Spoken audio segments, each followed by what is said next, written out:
Hi everyone, welcome back. In today's video, we are continuing the absence management series with a very important topic, that is carryover rules and maximum balance rules. These rules determine what happens to an employee's unused time off and how much time they are allowed to store. Let's break it down. What are carryover rules? Carryover rules tell Workday how much unused time off should roll into the next year. They control how many hours can be carried forward, whether excess hours expire when the carryover occurs, typically year end, whether carried hours have an expiration date, notification of expiring balances. For example, employees can carry over 40 hours of unused vacation, anything above that expires. What are maximum balance rules? Maximum balance rules define the highest amount of time off an employee can store. Once this limit is reached, accruals can stop, excess time can be prevented, alerts can be sent. Usage may be required before earning more. For example, vacation balance cannot exceed 200 hours. When an employee reaches 200 hours, workday pauses accruals until they use time. How these rules work together. Carryover happens at year end, while maximum balance applies year round. They interact like this. Maximum balance prevents excessive build-up during the year. Carrier rules manage what happens to unused balance at year end. Both rules ensure compliance with company policy and local law. For example, maximum balance 200 hours, carryover allowed 40 hours. Unused balance above 40 hours is removed during year-end processing. And if you take a real life scenario, an employee ends the year with 128 hours of vacation. The company policy allows maximum balance 160 hours, carryover 40 hours. At year end, Workday carries forward 40 hours and removes the extra 88 hours.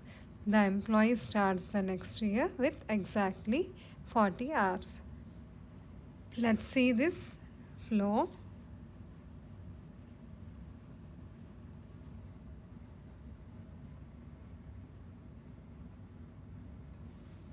And here is the carryover and max balance rules in Workday. This is the carryover rules. Carry over rules, and then comes maximum balance rules. Maximum balance rules, and here comes employee balance. Employee balance. So here it's connected here to here. So carrier rules, maximum balance rules work together in Workday.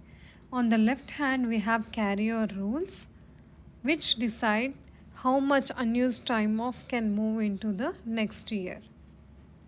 On the right, maximum balance rules define the highest amount of time an employee is allowed to store at any point in time. Both sets of rules flow into employees' overall time of balance, shaping what the employee sees and how their balance updates throughout the year. So carrier ensures balances reset correctly at year end, and while maximum balance keeps accruals under control during the year. Together, these rules maintain accuracy, fairness, and compliance across your time of policies. And this is the carryover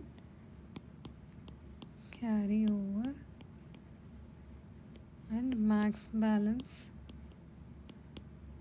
rules flow and workday. And let's see what are the interview questions on this topic. What is the purpose of a carryover rule? To define how much unused time off moves into the next year. What happens if an employee exceeds the maximum balance? Accruals can stop and workday prevents balance from going above the limit. And do carryover rules run automatically? Yes, usually during year-end processing. And can carried over hours expire? Yes, workday allows setting expiration dates. And to summarize, these rules keeps employee balances accurate and ensure companies follow their leave policies. Maybe in the next video we'll look at the time of request and approval process in Workday. And that's all for today. Thanks for watching. Please do like, share and subscribe for more content.